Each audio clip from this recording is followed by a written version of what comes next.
Hello everyone, welcome to Vedantu foundation YouTube channel. आप सभी students का वेदांतु फाउंडेशन यूट्यूब चैनल पर स्वागत है। अगर आपको ध्यान हो, लास्ट क्लास में हमने बात करी थी शिखर सीरीज़ के लेक्चर 1 की, जिसमें हमने डिस्कस किया था Euclid's division lemma, Euclid's division algorithm and some questions based on lemma and algorithm. So welcome all students. I hope you have enjoyed our last class, and if you have any doubt in our last class from the topic Euclid's division lemma and Euclid's division algorithm, please post your doubts in the chat box, or you can also comment in the comment box. अगर आपका जो भी doubt है आप वहाँ पर comment करिए, and our teachers, our team will get back to you. All right. So today we are back with another lecture of Shikhar series, and today I am going to discuss about fundamental theorem of arithmetic, which is the next topic in the real numbers chapter. All right. So you already know me. Let me quickly introduce myself. My name is Ashwani, and I have been teaching mathematics for the past 6 years. All right. I have done my Bachelor of Technology and Masters from NIT Patna in Mechanical Engineering, and for the past 6 years, I have mentored more than 250 students and helped them to secure more than 95% marks in 10th board examinations. All right. I have also helped many students to become district toppers in their board examinations. So I wholeheartedly welcome all of you on this Vedantu Foundation YouTube channel, and I promise to all of you that if you stick to us and if you watch all our lectures and follow all the questions and the exercises that we want you to do, I am sure that you are going to perform very well in your 10th board examination. You will not only perform very well in your 10th board examination, but also you are going to make your base for your upcoming class 11th and 12th, and you will be very much clear in your mind that what you have to pursue, either JEE or NEET examination. The only thing that you have to do is you have to stick with us, watch all our lectures, and do comment if you have any doubt. All right. Let me quickly tell you one more thing, that if you want to connect with us, we have a Telegram channel. You will find the link of the Telegram channel in the description. So go to the description of the video, join our Telegram channel. On the Telegram channel, what are the things that you are going to get? We'll be providing daily practice papers. Okay. The session PDFs, whatever we are teaching here during the session, the PDF will be there.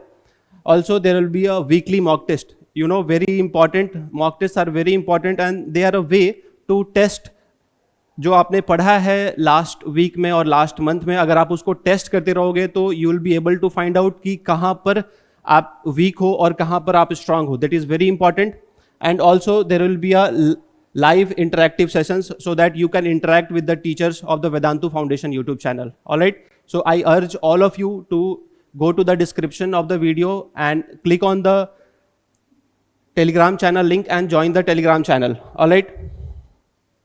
Now, this is one very important information that I would like to tell you, that Vedantu has opened many offline centers in different cities. As you can see on the screen, we are present across India in many cities, and very important thing that this is the team for Shikhar series and Gantavya series.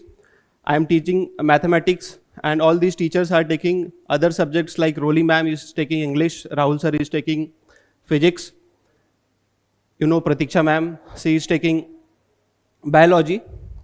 Now, these teams, they are present in Patna, Bihar. So ये एक बहुत अच्छा opportunity है. जो भी students हमारे बिहार के हैं और क्लास 9th और 10th CBSE में, वो अभी पटना में CBSE और ICS स्कूल्स में पढ़ाई कर रहे हैं. And if you are looking for an offline coaching institute, then Vedantu welcomes you wholeheartedly. Please do visit to our centre, book a demo class, और आप डेमो क्लास के लिए आइए and you will be very much happy. Alright. Now let us begin our today session. हम आज की class को start करने से पहले let us talk about the topic that we have discussed in our last class. In our last class, we have discussed about Euclid's division lemma, and based on Euclid's division lemma, we have also discussed Euclid's division algorithm. All right. So quickly, what is Euclid's division lemma? Euclid's division lemma क्या है? Euclid's division lemma हमें ये बताता है कि अगर आपके पास दो पॉजिटिव इंटीजर्स हैं, suppose a and b, then you can write that two positive integers in the format of a is equal to bq plus r. Okay, what is a, what is b? A and b are the two positive integers. What is q? Q is the quotient and r is the remainder. यहाँ से हमने कुछ important points को note down किया था। वो क्या था कि जो रिमाइंडर है, जो r है, उसकी वैल्यू कहाँ से कहाँ तक लाई करेगी। r की जो वैल्यू है वो 0 से लेकर b, दैट इज डिवाइजर, 0 से लेकर b तक लाई करेगी। 0 रिमाइंडर की वैल्यू हो सकती है बट डिवाइजर से हमेशा छोटी होगी। तो अगर आपको याद हो तो हमने ऐसा कुछ आपको नोट करवाया था लास्ट क्लास में। That is, if there are two positive integers, that is a is equal to bq plus r, then we can write and r will lie from 0 to b. So this was our Euclid's division lemma, और इसी lemma के basis पे हमने discuss किया था Euclid's division algorithm. Last class में हमने ये भी डिस्कस किया था कि what is algorithm. Algorithm is a step by step process which is use to solve a particular problem. Basically Euclid's division algorithm से हम क्या सॉल्व करते हैं, वी सॉल्व HCF। मैंने आपको ये भी बताया था कि ये जो यूक्लिड्स डिवीजन लेमा है, ये टॉपिक क्लास 10th के CBSE बोर्ड से डिलीटेड है। और मैंने आपको बोला था कि हालांकि ये डिलीटेड टॉपिक है but still we are going to learn about this lemma and algorithm because it plays a very important part in the further topics. Alright, तो आइए आज का क्लास हम स्टार्ट करते हैं। हमारा जो नेक्स्ट टॉपिक है वो है फंडामेंटल थ्योरम ऑफ अर्थमेटिक। आपने सुना होगा fundamental theorem of arithmetic. What is fundamental theorem of arithmetic? Fundamental theorem of arithmetic क्या है?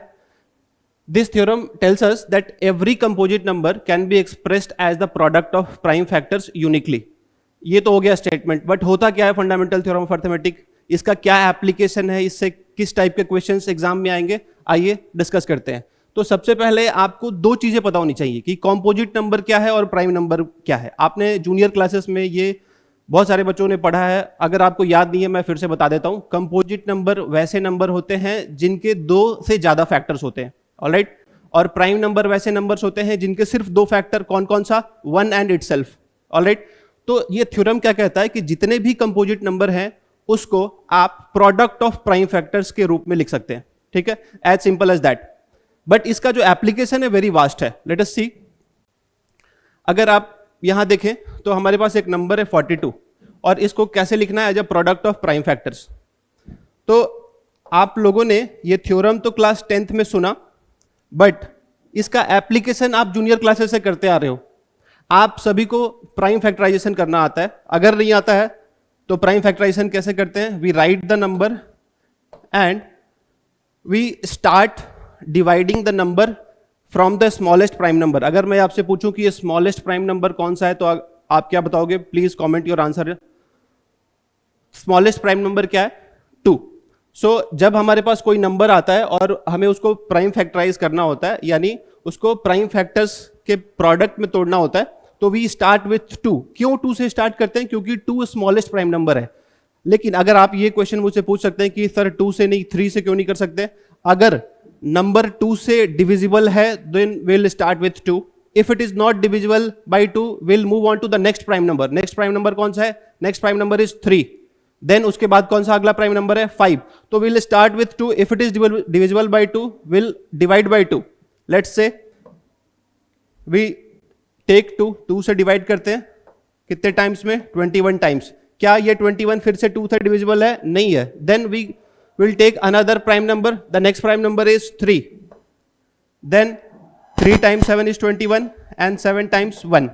So we'll stop our division when we get 1. Alright, now we can write 42 as 2 times 3 times 7. So you can say that 42 we have 42 as a composite number. We have written this composite number as a product of prime factors. You can see 2 जो 2 है, 3 है और 7 है, ये तीनों कैसे numbers हैं? They are prime numbers, ठीक है। ये तीनों प्राइम नंबर्स हैं और ये तीनों प्राइम नंबर्स का प्रोडक्ट क्या है? 42। अब एक बार वापस से थ्योरम पे आते हैं। थ्योरम क्या कहता है कि every composite number can be expressed और factorised as a product of prime factors and this prime factorisation is unique. Apart from the order in which the prime factor occurs. इसका मतलब क्या हुआ कि इस नंबर को आप जब प्राइम फैक्टराइज करोगे तो यही एक पॉसिबिलिटी है प्राइम फैक्टराइजेशन की, 2 इंटू 3 इंटू 7। और आप ये भी कह सकते हो कि जो प्राइम फैक्टराइजेशन है 2 इंटू 3 इंटू 7 ये सिर्फ 42 का है, और ऐसा दुनिया में कोई नंबर नहीं है जो 2 इंटू 3 इंटू 7 42 के अलावा दे सके। Alright, that is why definition ये कहता है कि ये जो प्राइम फैक्टराइजेशन है किसी भी कंपोजिट नंबर का वो यूनिक होता है।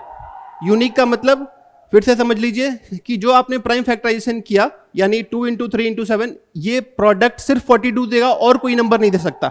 ऑलराइट, दूसरा चीज जो इस डेफिनेशन में आप देख रहे हैं कि ये फैक्टराइजेशन तो यूनिक है बट यहां पे ऑर्डर का इंपॉर्टेंस नहीं है। मतलब आप इसको ऐसे भी लिख सकते हैं 3 टाइम्स 2 टाइम्स 7 और 7 times 3 times 2।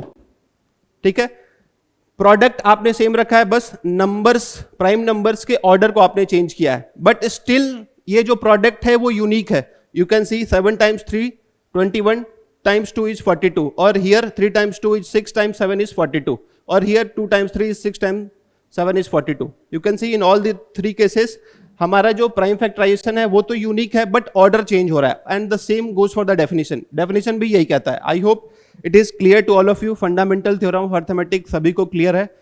Fundamental theorem of arithmetic is very simple. It clearly says that every composite number can be written as the product of prime factors, and that's it. Now let us see one question from this prime factorization। हमें 1800 को product of prime factors के रूप में लिखना है। So simply you can do one thing, you will check whether this number is divisible by 2। If it is then start with 2, right like this,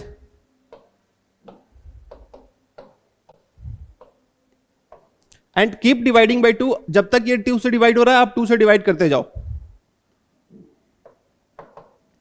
Now here at this point you can see this number is not anymore divisible by 2. We'll check with 3. Is it divisible by 3? Yes. Now again check, is it divisible by 3? Yes. Now this 25 is not divisible by 3, so we'll move on to the next prime number which is 5.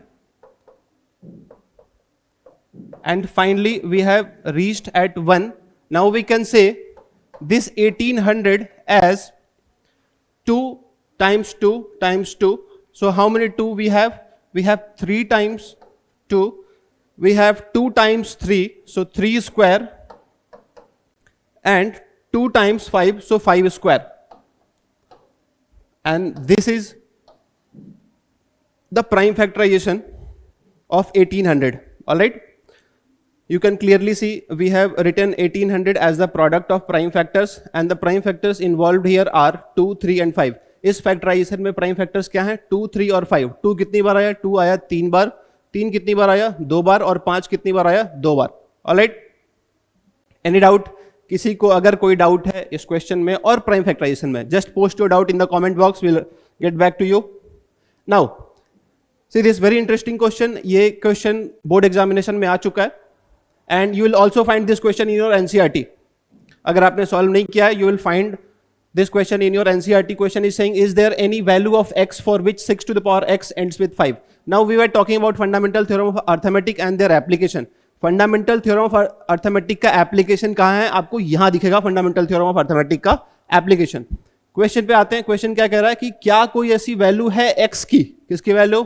x की, जो 6 के power x, यानी इस term में x की value अगर हम रखते हैं तो वो 5 पे एंड करे। क्या, किस उसकी यूनिट प्लेस पे डिजिट क्या होनी चाहिए? 5।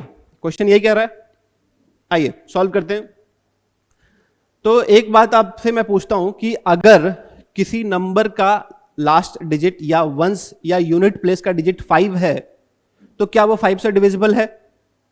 एग्जाम्पल के तौर पे अगर मैं आपसे बोलूं, मैंने एक नंबर लिखा 5775, क्या ये नंबर 5 से डिविजिबल है? आप बोलोगे बिल्कुल सर ये 5 से डिविजिबल है, क्योंकि यूनिट प्लेस पे क्या है? 5। ठीक है। नाउ क्वेश्चन को एक बार दोबारा पढ़ो। क्वेश्चन क्या कह रहा है कि is there any value of x for which 6 to the power x ends with 5? तो क्या कोई ऐसी वैल्यू है x की जिसके कारण 6 की पावर x की वैल्यू 5 से एंड करे? तो मैंने आपको क्या बोला, अगर 5 पे एंड करेगा तो वो 5 से डिविजिबल होगा। अब अगर मैं आपसे बात करूं कि what is the prime factorisation of 6, so you will say the prime factorisation of 6 is 2 times 3 and 3 times 1, that is 6 is equal to 2 times 3. Or if I say what is the prime factorization of 6 to the power x, you will say 2 times 3 whole bracket x. This is the prime factorization of 6 to the power x. Now can you see 5 as a prime factor? क्या आप यहां पर 5 as a prime factor देखते हो? नहीं, यहां पे prime factor में 5 है ही नहीं, यहां पे प्राइम फैक्टर में क्या है, 2 और 3. So you can say since the prime factorization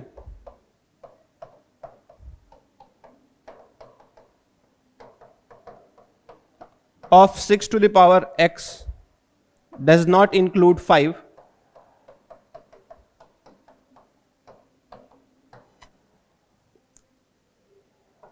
(6 to the power x will never end with 5. और यहां पर इनडायरेक्टली क्या यूज हो रहा है, अगर आप ध्यान से देखोगे तो यहां पे यूज हो रहा है फंडामेंटल थ्योरम ऑफ अर्थमेटिक. यहां पे क्या यूज हो रहा है, uniqueness of fundamental theorem of arithmetic.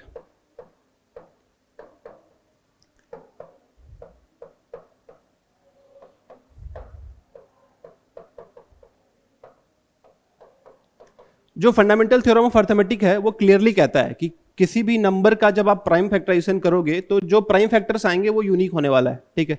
और जब आपने 6 टू द पावर x को प्राइम फैक्टराइज किया तो 2 और 3 हमारा प्रोडक्ट ऑफ प्राइम फैक्टर्स आया. अगर ये 5 से डिविजिबल होता तो 5 भी इसके प्राइम फैक्टर्स में आता, जो कि यहां पे केस नहीं है. और यही यूनिकनेस किसका है, फंडामेंटल थ्योरम ऑफ अर्थमेटिक का. सो this is the way you can write that since the prime factorization of 6 to the power x does not include 5, so from uniqueness of fundamental theorem of arithmetic we can say 6 to the power x cannot end with 5. आप खुद सोचो, 6 का power x और x की place पे आप कोई number ले लो, जैसे मैंने 2 ले लिया, 6 का स्क्वायर 36 आएगा, 6 का क्यूब 216 आएगा.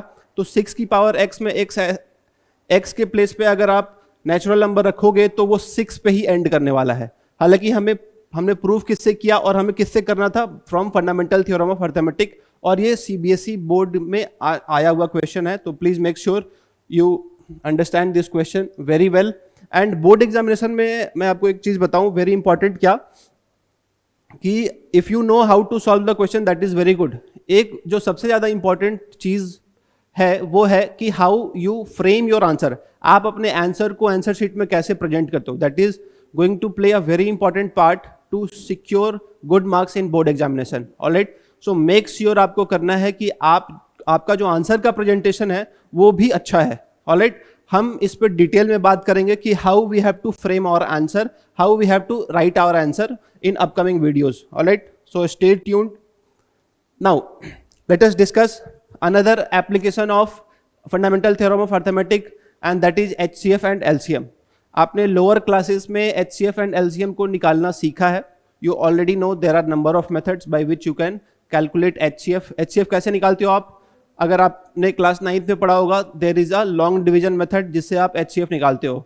And also LCM निकालने के लिए we have a division method.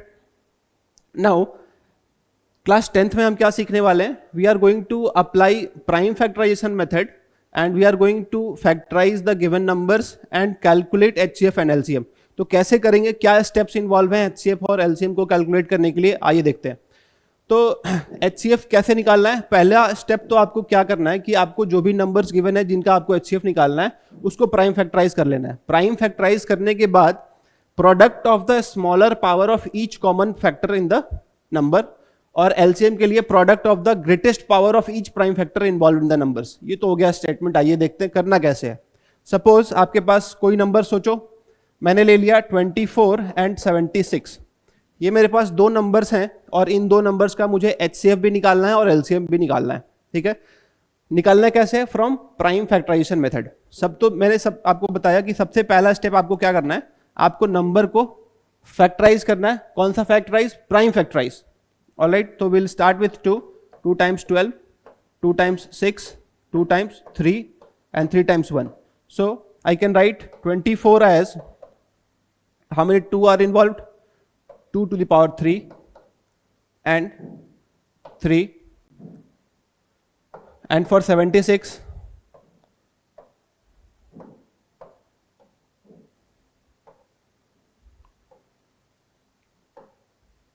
so for 76 we have 2 square times 19.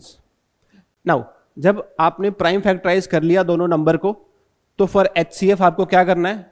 For HCF you have to see what is the common factor और what is the common number which is there in the prime factorisation of both the numbers. इन दोनों में कौन सा ऐसा number है जो common है या दोनों में प्रेजेंट है? सो यू कैन सी 2 स्क्वायर जो है इसमें भी है और इसमें भी है. सो यू कैन से 2 स्क्वायर और 4 is the HCF of 24 and 76. 24 और 76 का HCF क्या है? 4. एक चीज और मैं जो आपको बताना चाहता हूं जो HCF से रिलेटेड है. HCF बेसिकली होता क्या है? आपको पता है HCF का full form highest common factor, और इसका एक और नाम है ग्रेटेस्ट कॉमन डिवाइजर. ठीक है, HCF जो होता है वो एक ऐसा नंबर है, अगर हम दो नंबर्स की बात करें तो एक ऐसा नंबर जो आप दोनों से कॉमन निकालो और कॉमन निकालने के बाद जो शेष बचता है, जो रिमेनिंग होता है, वो को प्राइम हो जाता है.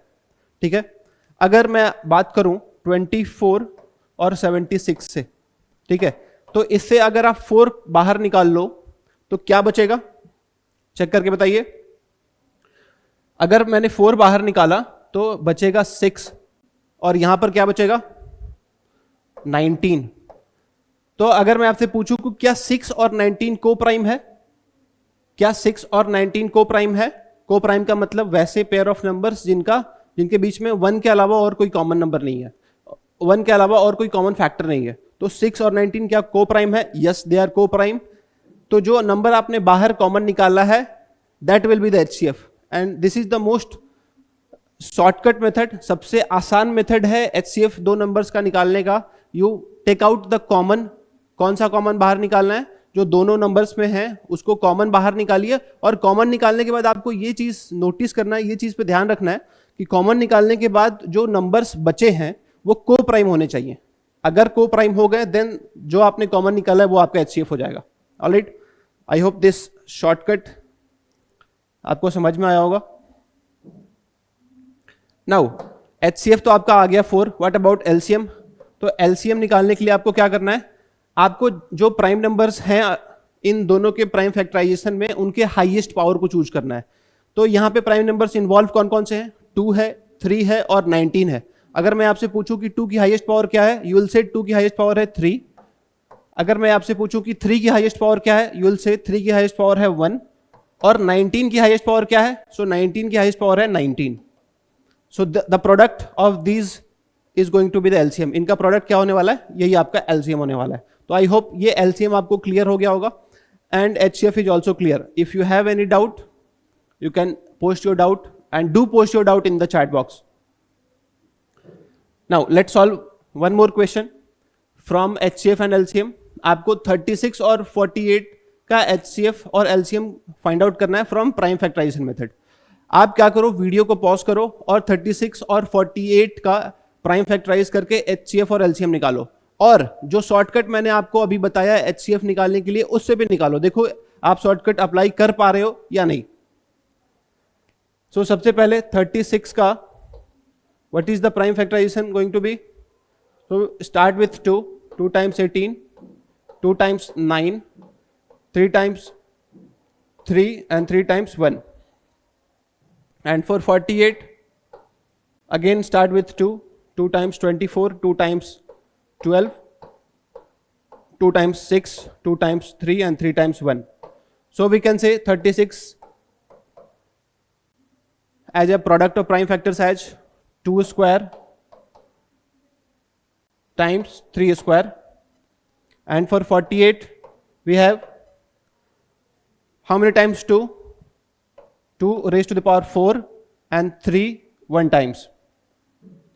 So this is how we have prime factorized the number 36 and 48. 36 और 48 को हमने प्राइम फैक्टराइज किया और प्रोडक्ट ऑफ प्राइम फैक्टर्स के रूप में लिख लिया। HCF के लिए मैंने आपको क्या बताया, HCF के लिए क्या करना है, you have to choose the common prime number in both the factorization. Common क्या है दोनों में, 2 स्क्वायर कॉमन है और क्या कॉमन है, 3 कॉमन है। So what is the product of 2 square into 3, this is going to be 12। और अगर एलसीएम की बात करें तो एलसीएम के लिए आपको देखना है कि कौन कौन से प्राइम नंबर्स इन्वॉल्व हैं, 2 है और 3 है। तो 2 की हाईएस्ट पावर क्या इन्वॉल्व है, 2 की हाईएस्ट पावर जो इन्वॉल्व है वो है 4 और 3 की हाईएस्ट पावर क्या इन्वॉल्व है, and that is 3 square. So 3 square is 9 and 2 to the power 4 is 16. So 16 times 9 is how much? 144. I hope it is clear to all of you. अब एक बार वो शॉर्टकट की बात कर लेते हैं, जो मैंने आपको ट्रिक मेथड अभी सिखाया है HCF निकालने के लिए। अगर आपको 36 और 48 का HCF निकालना है तो मैंने आपको क्या बोला, आप कॉमन निकालो और कॉमन निकालने के बाद ये आपको बस नोटिस करना है कि जो रिमेनिंग है वो कोप्राइम है। अभी देखते हैं, आप बताओ 36 और 48 में क्या कॉमन निकाल सकते हैं। अगर मैं 12 कॉमन निकालता हूं तो क्या रिमेनिंग होगा, 3 एंड 4। 36 से 12 कॉमन निकालने पे 3 और 48 से 12 कॉमन निकालने पे 4। क्या 3 और 4 को प्राइम है? यस, 3 और 4 क्या है, को prime. So you can say 12 is the HCF of 36 and 48। I hope ये आपको क्लियर हो गया होगा, the shortcut as well as the prime factorization method, how to calculate HCF and LCM using prime factorization method. Alright, now let's move on to a very important point जो आपको note करना है। there is a relation between the product of two numbers, let us say the two numbers are A and B। आपके पास दो numbers हैं A और B, उनका product क्या होगा, A into B।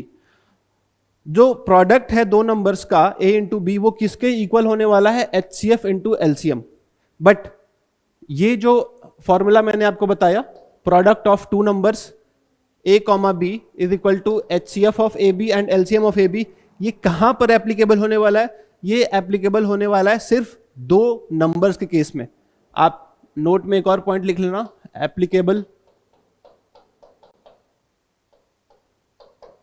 For two numbers only.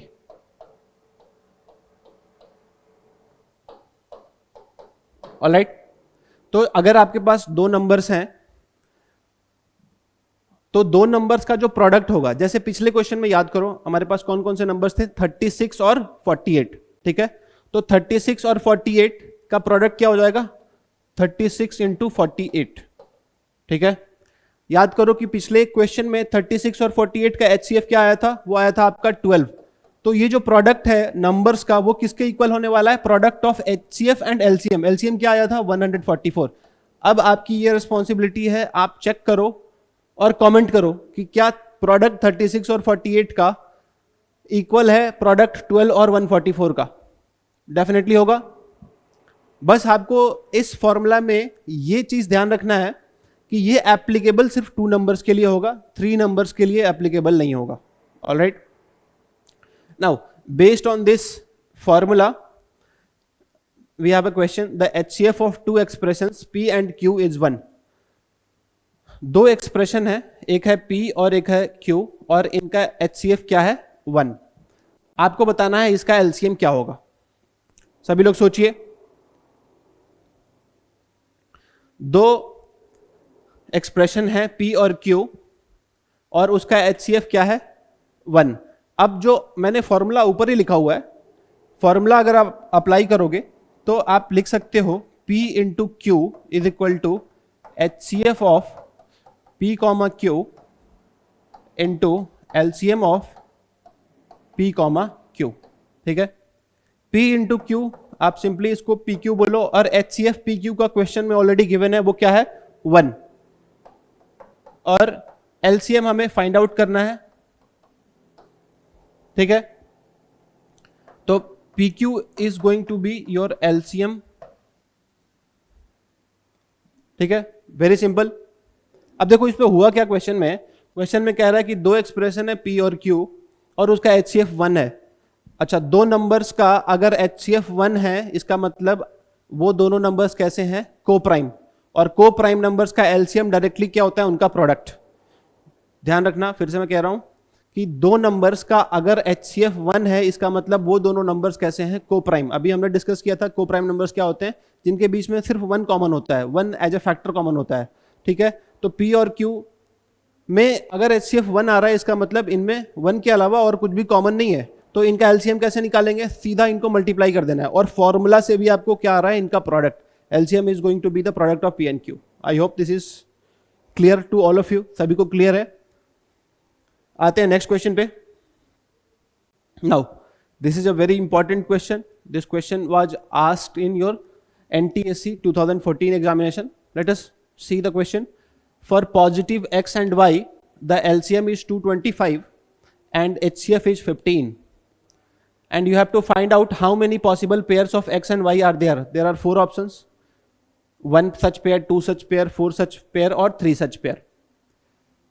सभी लोग video को एक बार पॉज करो और सोचो क्वेश्चन क्या कह रहा है। आपको क्वेश्चन बनाने से पहले आपको ये सोचना पड़ेगा कि क्वेश्चन में क्या गिवन है, ठीक है, क्वेश्चन में क्या गिवन है और क्या कॉन्सेप्ट उसमें अप्लाई करना है। तो क्वेश्चन में आपको ये कह रहा है कि दो नंबर्स हैं x और y, ठीक है, और दो अल्फाबेट है, दो वेरिएबल x और y, और दो नंबर्स जो हैं उनका LCM है 225 और HCF है 15। आपको बताना है x और y के पॉसिबल पेयर्स कितने हो सकते हैं, ठीक है। तो जब भी आपको क्वेश्चन में HCF दिया रहेगा और नंबर्स अननोन है, आपको मैं बता दूं कि यहाँ पे जो नंबर्स हैं जिनका HCF दिया हुआ है और LCM भी दिया हुआ है, ये नंबर्स हमें पता नहीं है, नंबर्स आर अननोन, ठीक है। HCF जो है इन नंबर्स का क्या है 15 और LCM क्या है 225।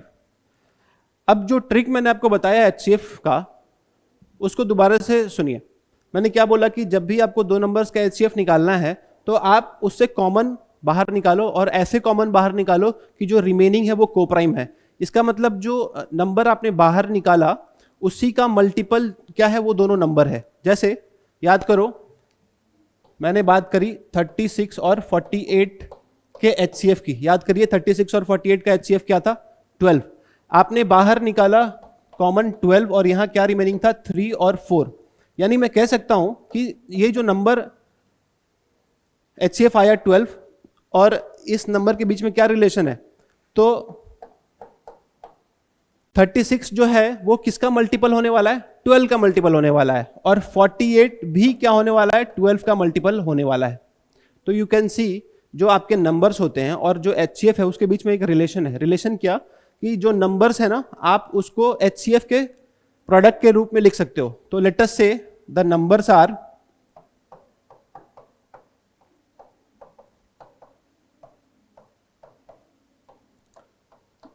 आर HCF क्या है 15, तो हम कहते हैं 15x एंड 15y। ये हमने अज्यूम किया, ये क्या है हमारे नंबर्स, 15x और 15y क्या है हमारे numbers, such that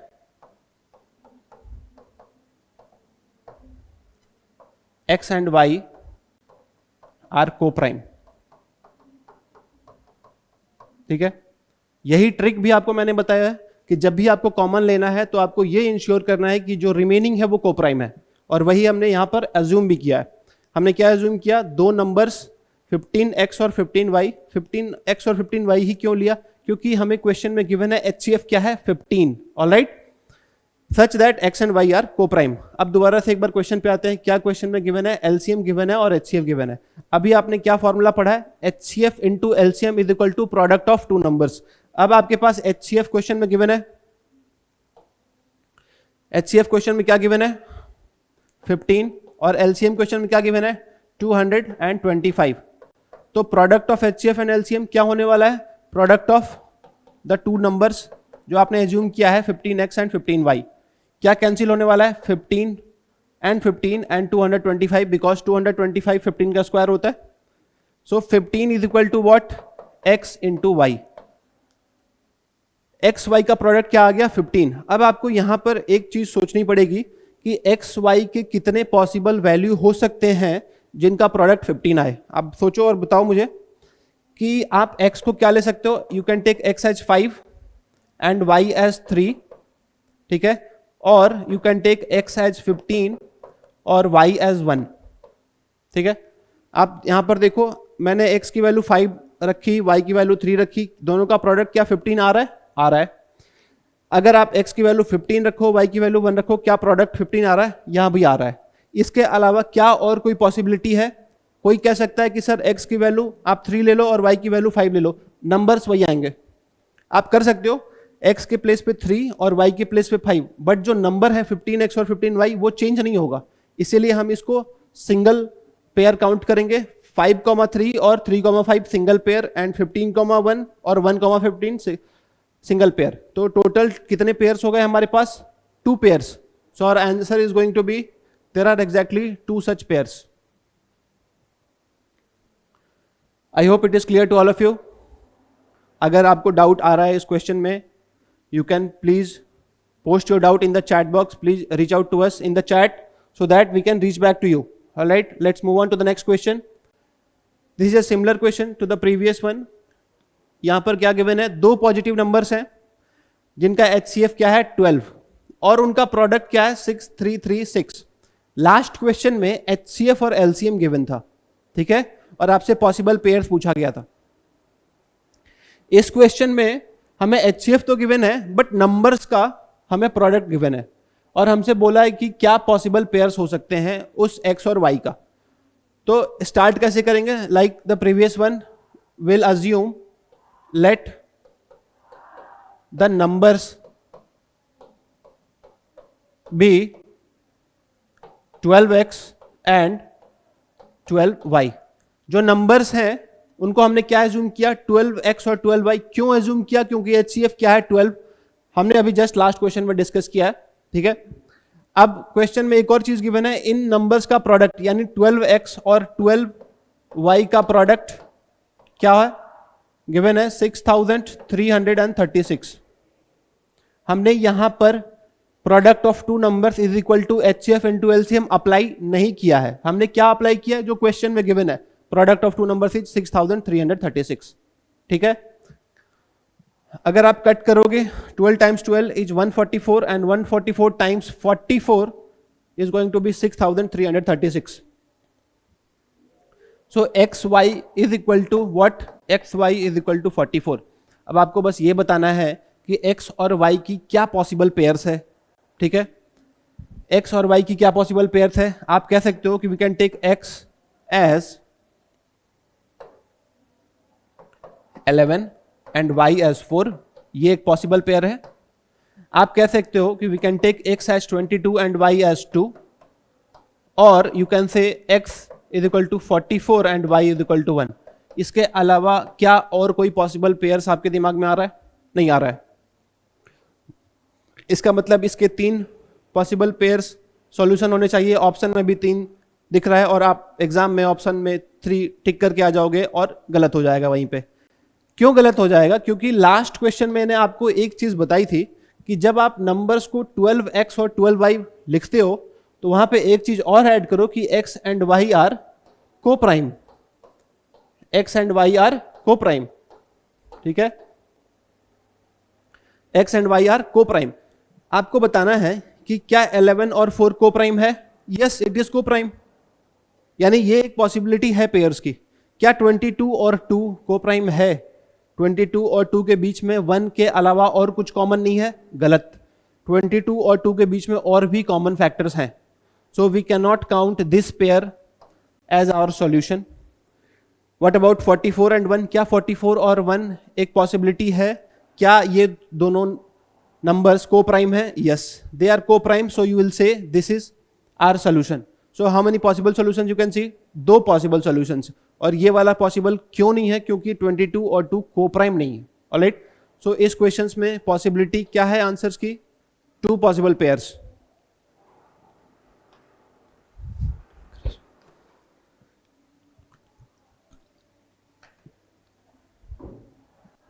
alright, let's move on to the next question.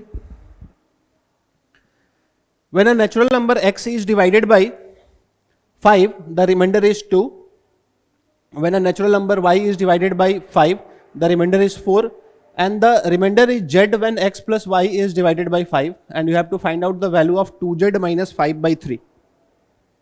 अब यहाँ पे मैं सभी लोगों से चाहूंगा कि जो जिन्होंने भी वीडियो को देखा है, लास्ट लेक्चर देखा है यूक्लिड्स डिवीजन लेमा का, आप वीडियो को पॉज करिए. अगर आपने नहीं भी देखा है then pause the video and try to solve this question. It is based on the simple rule that is division rule. क्या कहता है? Dividend is equal to divisor into quotient plus remainder. आप वीडियो को pause करो, उस rule को apply करो. All of you can solve this question and this question was asked in NTSC 2015. आपको वैल्यू किसकी फाइंड आउट करनी है? 2z minus 5 divided by 3. यानी आपको z की वैल्यू अगर पता लग जाए then you can get the answer. Alright, so first statement is from the question, when a natural number x is divided by 5. तो आप x को डिवाइड कर रहे हो किससे? 5 से. जब आप डिवाइड करोगे कुछ ना कुछ तो क्वोशंट आएगा. मान लेते हैं क्वोशंट क्या है? Q1. रिमाइंडर भी कुछ आएगा और वो गिवन है. कितना रिमाइंडर है बताइए? क्वेश्चन में कितना रिमाइंडर दिया है? 2. ठीक है. From the first statement we have use the division rule and we have written x is equal to 5 times Q1 plus 2. x यहाँ पे क्या हो गया? डिविडेंड. 5 हो गया divisor. Q1 is the quotient and 2 is the remainder. Now read the next part. When a natural number y is divided by 5, जब y को आप 5 से डिवाइड करोगे तो कुछ क्वोशंट आएगा. We do not know what is the quotient, so we are taking different variables. यहाँ पे Q1 और यहाँ पे Q2. This time remainder is 4. सो वी हैव completed about this part. Next part is the remainder is z when x plus y is divided by 5. यहां पे क्या कह रहा है? रिमाइंडर है z जब x plus y किससे डिवाइड हो रहा है? 5 से.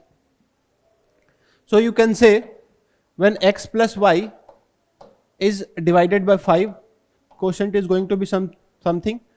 Let us say it is Q3 and remainder is z. Now compare करें इन दोनों इक्वेशंस को और इस इक्वेशंस को. Can we reach this equation from these two equations? Yes. How? We are going to add these two equations. What we are going to get? X plus y is equal to 5 Q1 plus Q2 and 6. अगर आप एक comparison करोगे तो x plus y we are getting here as well as here in the LHS. On RHS you can see 5 is going to play the role of divisor. This Q1 plus Q2 is the quotient and this here is the remainder. What is the remainder? 6 is the remainder and here the value is z. So you can say z is equal to 6. आप ये कह सकते हो कि क्या है? z 6 है. But यहां पर एक मिस्टेक हो जाएगा अगर आप 6 को एज अ रिमाइंडर काउंट करोगे, क्योंकि डिवाइजर आपका है 5 और 6 अगर आप उसको रिमाइंडर की तरह काउंट करोगे, अगर आप डिवाइड करते हो 5 से, ठीक है, और 5 से हम डिवाइड किसको कर रहे हैं? x plus y. और मान लो लास्ट स्टेप में आपका 6 क्या आ रहा है? रिमाइंडर. ये इक्वेशन यही कह रहा है कि जब आप x प्लस वाई को 5 से डिवाइड कर रहे हो, लास्ट स्टेप में क्या आ रहा है? 6 एज अ रिमाइंडर. क्या 6 पॉसिबल रिमाइंडर है? क्या इसके बाद डिवीजन रुक जाएगा? इसके बाद डिवीजन नहीं होगा, डिवीजन होगा. और एक बार और डिवीजन होकर आपको रिमाइंडर क्या आ जाएगा? रिमाइंडर आ जाएगा 1. So you will not say the value of z is 6. Simply remainder जो होता है वो डिवाइजर से क्या होता है? छोटा होता है. और यहाँ पे 6 जो है वो 5 से बड़ा है. So from that point also you can say remainder can not be 6. तो रिमाइंडर क्या होगा? रिमाइंडर होगा 1.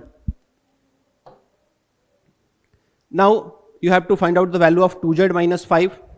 We have to find out the value of 2z minus 5 divided by 3. Put the value of z. So it is 2 minus 5 by 3, which is minus 3 by 3, which is minus 1. So what is your final answer? Option A, that is minus 1. I hope it is clear to all of you. इस question में हमने किया क्या? हमने simply division rule को apply किया. Division rule को apply करके पहले स्टेटमेंट से पहले इक्वेशन को फ्रेम किया, देन द सेकंड इक्वेशन को फ्रेम किया, उसके बाद इन दोनों इक्वेशंस को ऐड किया. After adding these two equations, we got x plus y is equal to 5 Q1 plus Q2 plus 6. Last statement से हमने इस इक्वेशन को फ्रेम किया और इन दोनों इक्वेशंस को कंपेयर करके हमने ये फाइंड आउट किया कि जो रिमाइंडर है यहाँ पर z की वैल्यू 6 आ रही है. ठीक है, बट हमने ये भी देखा कि डिवाइजर जो है वो है 5 और 6 रिमाइंडर पॉसिबल नहीं है, क्योंकि 6 जो रिमाइंडर है वो 5 से बड़ा है और रिमाइंडर डिवाइजर से हमेशा होना चाहिए छोटा। फिर आपने देखा 6 से 5 जो है कितना बड़ा है, एक बड़ा है, तो remainder is going to be 1 in that case. Alright, अगर 7 होता यहाँ पे तो कितना रिमाइंडर होता? रिमाइंडर होता 2। 8 होता तो रिमाइंडर कितना होता है एक्चुअल में? रिमाइंडर होता 3। So we have to check how much more the number is from the actual divisor. All right, I hope this question is clear to all of you. Let us see the next question. Two tanks contain 504 and 735 liters of milk respectively. Find the maximum capacity of a container which can measure the milk of either tank an exact number of times. आपके पास दो tank हैं, ठीक है, ध्यान से समझो। हमारे पास क्या है? दो टैंक्स हैं, ठीक है। हमारे पास दो टैंक्स हैं, एक बड़ा टैंक है जिसकी कैपेसिटी है 735 लीटर और एक छोटा टैंक है जिसकी कैपेसिटी है 504 लीटर। दोनों के अंदर क्या स्टोर्ड है? दोनों के अंदर क्या रखा हुआ है? मिल्क, दूध रखा हुआ है।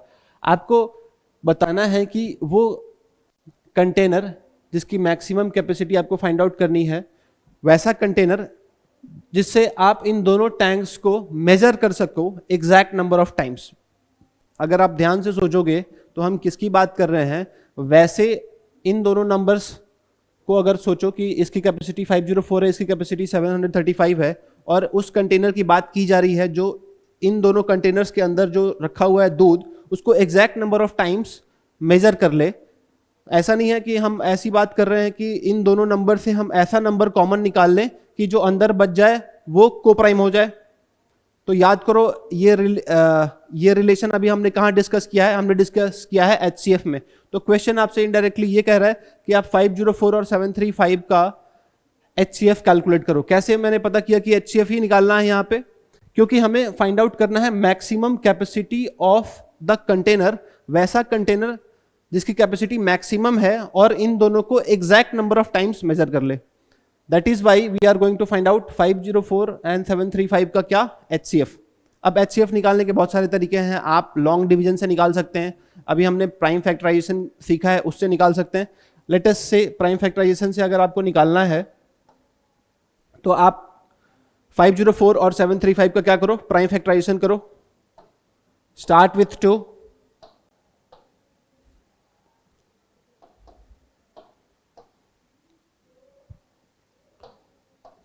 सभी लोग साथ साथ में अगर आप वीडियो देख रहे हैं प्लीज डू द कैलकुलेशंस। आप अपना कैलकुलेशंस करिए, देखिए कहां मिस्टेक हो रहा है।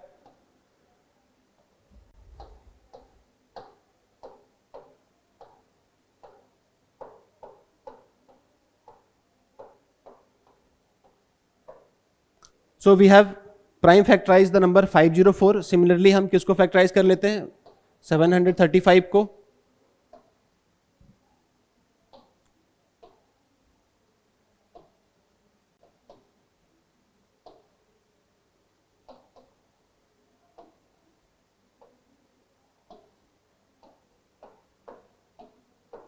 So we have factorized both the numbers 504 and 735 and we have got these numbers. Now इसके बाद आपको क्या करना है? We have to find out the HCF. So we'll write the numbers. हम लोग इन दोनों numbers को as a product of prime factors लिख लेते हैं। 2 कितने times है? 3 times, 3 2 times और 7 1 times. For 735 we have 3 5 times 7 square. So what is going to be the HCF of 504 and 735? It is going to be, what is common? 3 is common and 7 is common. So 21. 21 is the HCF.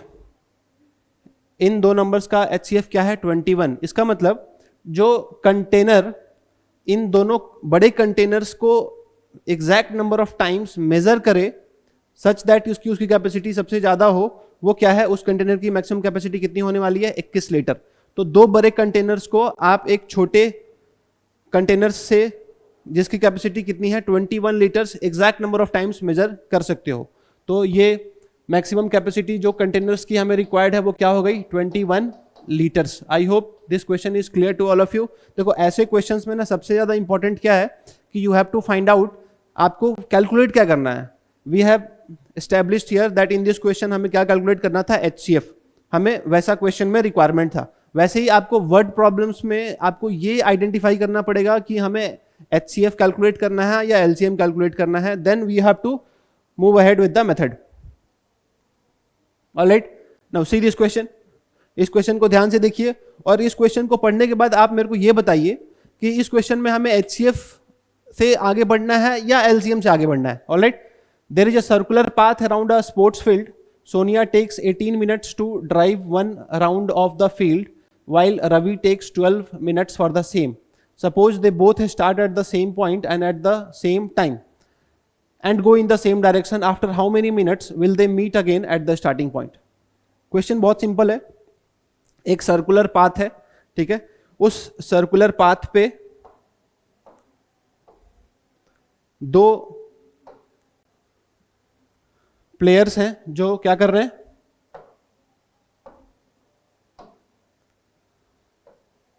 दो players हैं जो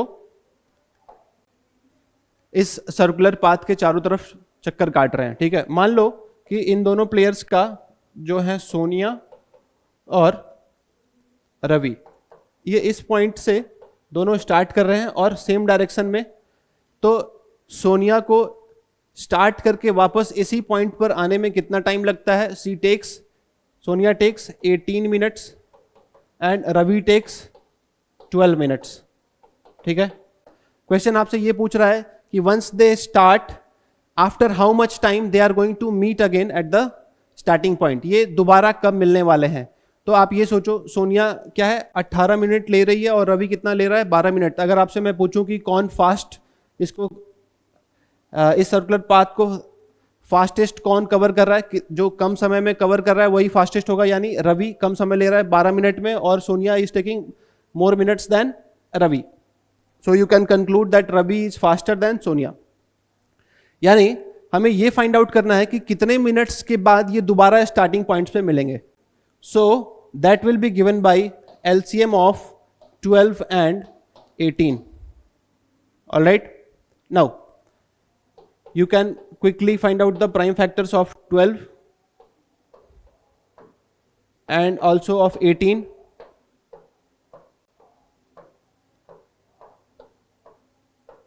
So what will be the LCM? LCM is going to be 36. So after 36 minutes, Sonia and Ravi are going to meet again at the starting point. Alright, एक और important point आपको मैं बता देता हूं। फॉर HCF एंड LCM, जब भी आप HCF और LCM के क्वेश्चंस को डील करते हो तो जो HCF होता है दोनों नंबर्स, जो अगर मान लो हम दो नंबर्स की बात कर रहे हैं, दो नंबर्स का हम HCF निकालना है। ठीक है, तो दो नंबर्स का जो HCF होगा वो दोनों नंबर्स से छोटा या उसके इक्वल हो सकता है। ठीक है, और LCM हमेशा दो नंबर से बड़ा या जो दोनों में बड़ा है उसके इक्वल हो सकता है। ऑलराइट, तो ये पॉइंट को अगर आप याद रखोगे तो ऐसे क्वेश्चंस में आपको बहुत हेल्प होने वाला है। ठीक है, this question was very much easy, or this question is also there in your NCERT book. Now let's see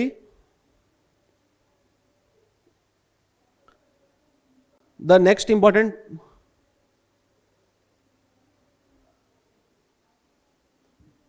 is proving of irrational numbers. ये हम क्यों करने वाले हैं proving of irrational numbers?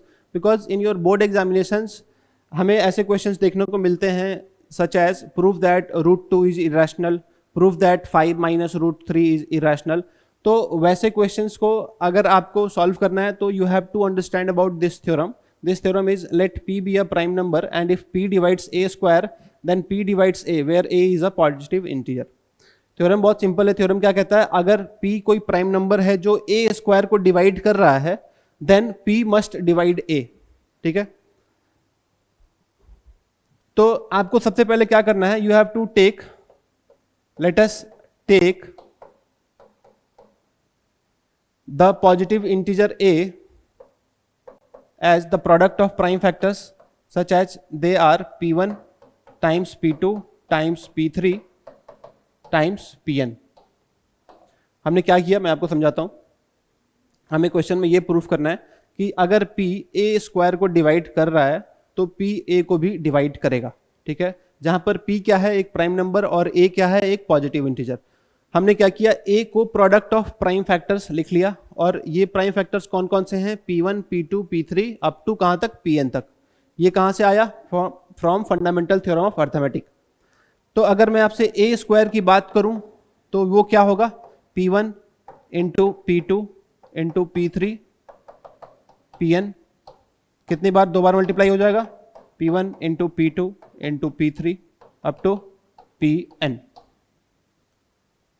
ठीक है, अब क्वेश्चन क्या कह रहा है कि P डिवाइड्स, गिवन है P डिवाइड्स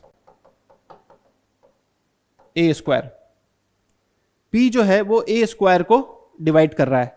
इसका मतलब जो P प्राइम नंबर गिवन है वो इनमें कहीं ना कहीं लाई कर रहा होगा। P जो है वो A स्क्वायर को डिवाइड कर रहा है, और A स्क्वायर है क्या, P1 into P2 into P3 Pn। कितनी बार, 2 बार मल्टीप्लाई हो रहा है, यानी ये जो प्राइम नंबर P है वो इस प्राइम नंबर में कहीं ना कहीं लाई कर रहा होगा। तो यू कैन से from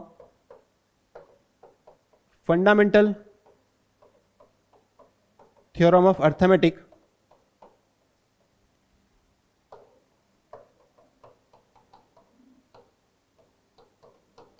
fundamental theorem of arithmetic से P बिलोंग्स टू, P कहां बिलोंग कर रहा है, P किस में लाई करेगा, इन जो प्राइम नंबर्स का प्रोडक्ट यहां आपको दिख रहा है फ्रॉम P1 P2 P3 से Pn तक। अगर P A स्क्वायर को डिवाइड कर रहा है मतलब ये इन्हीं प्राइम नंबर्स में से कोई ना होगा। P belongs to P1 square P2 square P3 square up to कहां तक, Pn स्क्वायर तक। यानी P इसी नंबर्स में से कहीं ना कहीं होगा। क्या यहां तक आपको सभी को समझ में आया? हमने क्या, हमें प्रूफ करना है कि अगर P A स्क्वायर को डिवाइड करेगा तो P किसको डिवाइड करेगा, P A को भी डिवाइड करेगा। तो हमने क्या किया, सबसे पहले इस A जो पॉजिटिव इंटीजर हमारा है हमने उसको किसके प्रोडक्ट के रूप में लिख लिया, P1 P2 P3 Pn। और ये है क्या, ये प्राइम फैक्टर्स हैं किसके, A के। अगर A ये है तो A स्क्वायर क्या हो जाएगा, ये मल्टीप्लाई 2 टाइम्स। अब क्वेश्चन जो थ्योरम है, थ्योरम में ये गिवन है कि P A स्क्वायर को डिवाइड कर रहा है। अगर P A स्क्वायर को डिवाइड कर रहा है इसका मतलब from fundamental theorem of arithmetic P कहां बिलोंग कर रहा है, P1 square P2 square P3 square और Pn स्क्वायर में से कोई ना कोई एक टर्म होगा जो P होगा। इसका मतलब जब P A स्क्वायर को डिवाइड कर रहा है और ये इसके बीच बिलोंग करता है, यानी ये इसके बीच भी बिलोंग करेगा। thus we can say P divides A। ये कैसे आया, ये ऐसे आया कि जब P इसके बीच में बिलोंग कर रहा है, P1 स्क्वायर P2 स्क्वायर, इसी में से कोई एक टर्म क्या होने वाला है, P। ठीक है, और जब ये टर्म्स P है तो ये किसको डिवाइड करने वाला है, A को भी डिवाइड करने वाला है। ठीक है, इसके बाद हम लिख सकते हैं कि P divides A।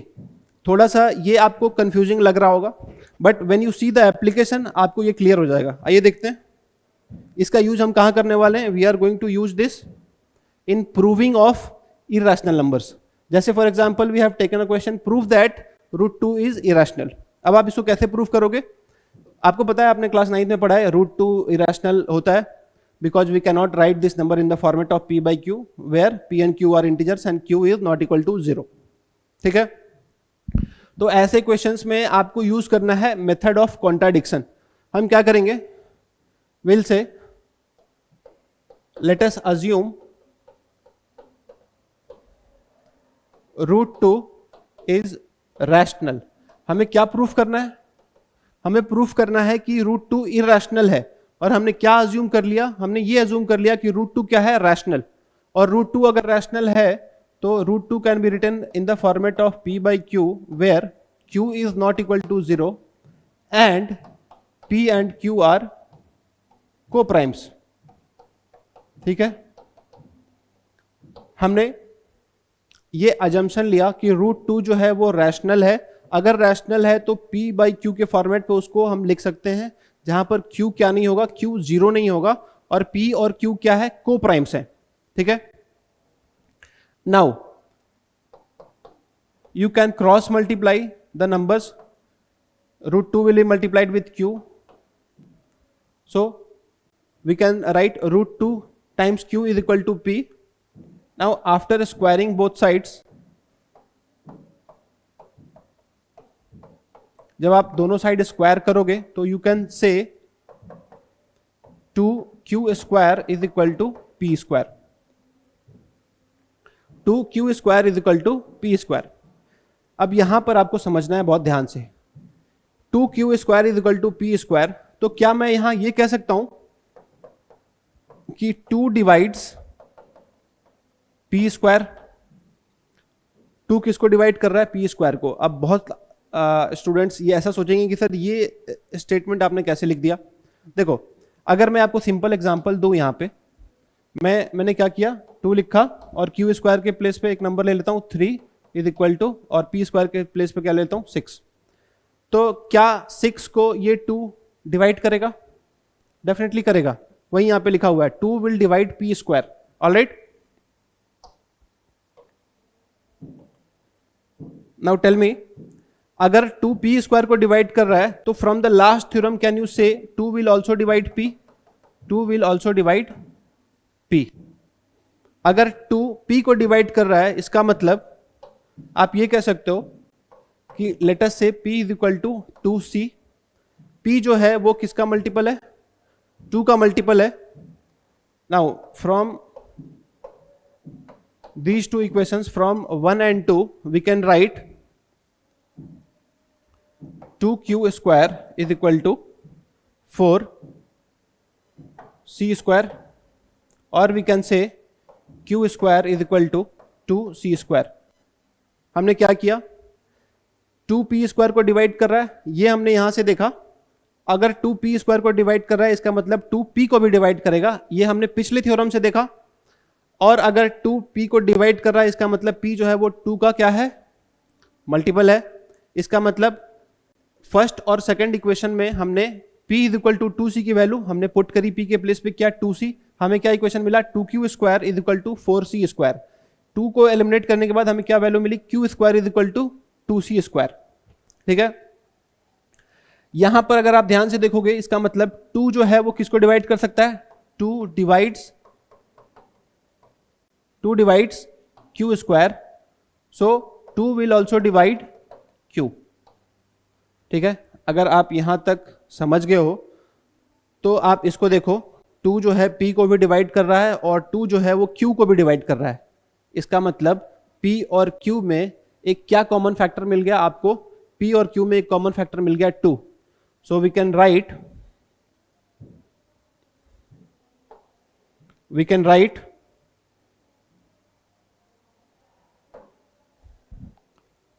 2 is a common factor